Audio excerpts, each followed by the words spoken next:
بسم اللہ الرحمن الرحیم۔ اللہ تعالیٰ نے اپنے محبوب کریم صلی اللہ علیہ وسلم کی امت مبارکہ کو شرک سے بری فرمایا۔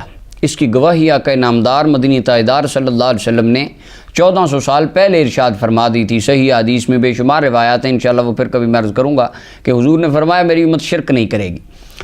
شرک اللہ تعالیٰ کی ذات، صفات، افعال میں کسی اللہ تعالیٰ کے غیر کو اس کا ہم مثل اور ہم پلہ ماننا، یہ شرک ہے۔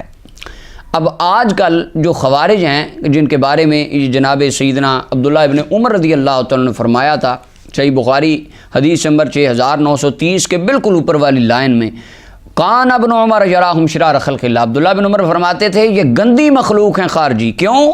انہم انطلقوا الی آیات نازلت فی الکفار فجعلوها المؤمنین، کافروں پر اترنے والی آیتیں مومنوں پر لگاتے ہیں۔ جو آیات اللہ نے ابو جہل کے بارے میں نازل کی ہیں، جو آیات بتوں کے بارے میں آئی ہیں، ان آیتوں کو داتا صاحب، خواجہ صاحب، غوث پاک پہ لگاتے ہیں۔ فرمایا یہ خارجی کی نشانی ہے اور یہ بدترین مخلوق ہے۔ آج ہمارے معاشرے میں ہماری بھولی بالی جو عوام ہے بیچارے سنی، وہ جھنڈیاں لگا لیں تو کہتے ہیں شرک ہو گیا، جلوس نکال لیں شرک ہو گیا، جھنڈے لگا دیں شرک ہو گیا، یا رسول اللہ کا نعرہ لگا دیا، کہتے ہیں صحابہ نے تو لگایا ہی نہیں، دکھاؤ کہاں لکھا ہے۔ صحابہ نے کہا ہو نعرہ رسالت، اب نعرہ رسالت اردو کا لفظ ہے، وہ کہتے ہیں نہیں ہمیں بخاری میں دکھاؤ کہ یہ کہاں لکھا ہے۔ اللہ اکبر۔ وہ کہتے ہیں شرک ہو گیا۔ تم نے میلاد کا جلسہ کر لیا، شرک ہو گیا۔ تم نے رسول پاک کے نام کا ادب کر لیا، انگوٹھے چوم لیے، شرک ہو گیا۔ یعنی البتہ ان کی زندگی کا مقصد ہی ایک ہے، شرک شرک، یعنی انہوں نے شرک کی توپیں اپنے پاس رکھی ہیں، جس پر دل کرے، جدھر دل کرے، جدھر کو منہ کر کے وہ چلا دیتے ہیں اور کہتے ہیں تم مشرک ہو گئے، بدعتی ہو گئے، دائرہ اسلام سے نکل گئے۔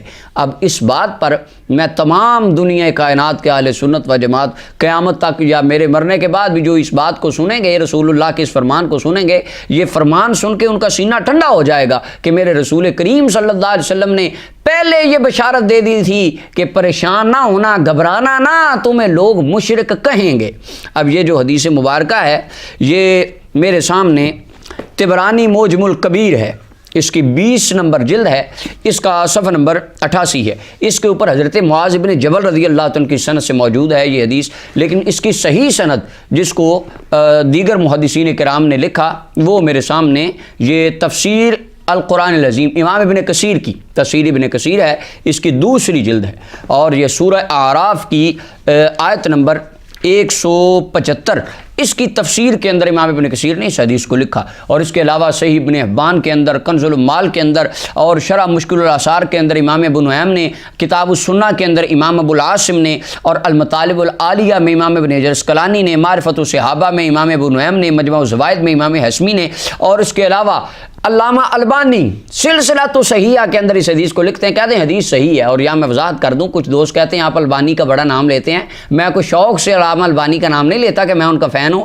وہ اہل خوارج کے، اہل حدیث کے عالم تھے، میں ایک بطور اتمام حجت ان کا نام لیتا ہوں، کوئی خارجی بھی اس حدیث کو ضعیف نہیں کہہ سکتا کیونکہ البانی نے اس کو صحیح کہا ہے۔ اب حدیث مبارکہ سنیں۔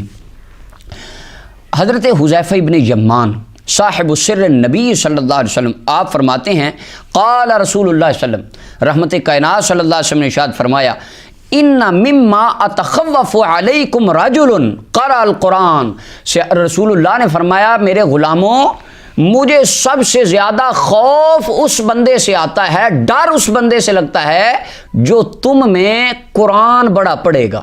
اللہ اکبر۔ آج لوگوں کو ڈر لگتا ہے دشمنوں سے، جس کے پاس بندوق ہو لوگ اس سے ڈرتے ہیں۔ اب رحمت کائنات فرماتے ہیں مجھے اس سے ڈر لگتا ہے قرآن بڑا پڑے گا، کہے گا کتاب کی بات کرو، علم و کتاب، علمی کتابی باتیں کرو، علمی کتابی باتیں، قرآن پڑھو۔ سرکار فرمایا قرآن بڑا پڑے گا، حتی اذا رویت بہجتہ علیہ وکان رداہ الاسلام، اس کے چہرے پر قرآن نظر، قرآن ہر ٹائم، قرآن، آیتیں، تلاوتیں، تفسیریں، قرآن پڑھ رہا ہوں میں تو جی بات ہی قرآن کی کرتا ہوں۔ فرمایا اسلام کی چادر اوڑی ہوگی اور اتراتا پھرے گا اس اسلام کی چادر، اپنے قرآن پہ فخر کرے گا کہ میرا جتنا قرآن تو آتا ہی کسی کو نہیں۔ فرمایا پھر اس قرآن کی چادر سے کھسک جائے گا اور اس کو اپنی پس پشت ڈال دے گا۔ اب اگلے لفظ یہ صحیح حدیث ہے، اس کے جو لفظ رسول اللہ نے فرمایا سعی علی جارہ بالسیف، اپنے ہمسائے کے اوپر تلوار تان لے گا اور کیا کرے گا، ورماہ بالشرک، اس کو کہے گا تو مشرک ہو گیا ہے، تو نے شرک کر دیا، جھنڈیاں لگا دی شرک کر دیا، تو نے جلوس نکال دیا شرک کر دیا، بس تو نے انگوٹھے چوم لیے رسول اللہ کے نام پہ شرک کر دیا۔ سرکار نے فرمایا شرک کی کلیشن کو پکڑ کے وہ چلا دے گا پورے محلے پر کہ پورا محلہ مشرک ہو گیا، میں اکیلا توحید پرست ہوں۔ فرمایا حضرت حذیفہ بن یمان عرض کرتے ہیں قلت، میں نے عرض کی یا نبی اللہ، اے اللہ کے پیارے محبوب، میرے آقا و مولا، ایہما اولا بالشرک، ان کے اندر ایک ہوگا ہمسایہ جس کے اوپر شرک کا فتویٰ لگے گا، ایک ہوگا شرک کا فتویٰ لگانے والا، ایک ہوگا بیچارہ معصوم شرک کے فتوے برداشت کرنے والا۔ یا رسول اللہ ان دونوں میں شرک کے زیادہ قریب کون ہوگا؟ وہ جو قرآن پڑھنے والا ہوگا، جو کہے گا قرآن تو مجھے آتا ہے تم تو مشرک ہو، وہ شرک کے قریب ہوگا، یا جس پر شرک کا فتویٰ لگ رہا ہوگا وہ بیچارہ معصوم سنی وہ شرک کے قریب ہوگا؟ تو جو اگلی بات رحمت کائنات صلی اللہ علیہ وسلم فرمائی نا، حضرت حذیفہ نے عرض کی المرمی او الرامی، تو آقا کریم علیہ السلام نے سنیوں کی سینوں کی ٹھنڈک کا سامان پیدا فرما دیا۔ قال بل الرامی، فرمایا وہ جن بیچاروں پر شرک کے فتوے تھوپے جائیں گے نا، وہ شرک کے قریب نہیں ہوں گے، وہ قرآن پڑھنے والا خود شرک کے قریب ہوگا۔ اللہ اکبر۔ تو میرے آقا و مولا صلی اللہ علیہ وسلم نے اہل ایمان کے دلوں کی تسکین کر دی کہ تمہیں قیامت تک لوگ مشرک کہتے رہیں گے، بدعت اور شرک کے فتوے تم پر جڑتے رہیں گے، لیکن فرمایا اپنا دل تم نے خوف زدہ یا غم زدہ نہیں کرنا، تم شرک کے قریب نہیں آؤ گے۔ اور آگے حافظ ابن کثیر کہتے ہیں اسناد جید، اس حدیث کی سند بالکل درست اور جید ہے، اور البانی نے کہا اس حدیث کی سند بالکل صحیح ہے۔ اللہ تعالی ہمیں آقا و مولا صلی اللہ علیہ وسلم کی غیر مشروط اور لامحدود محبت نصیب فرمائے۔ وآخر دعوانا الحمدللہ۔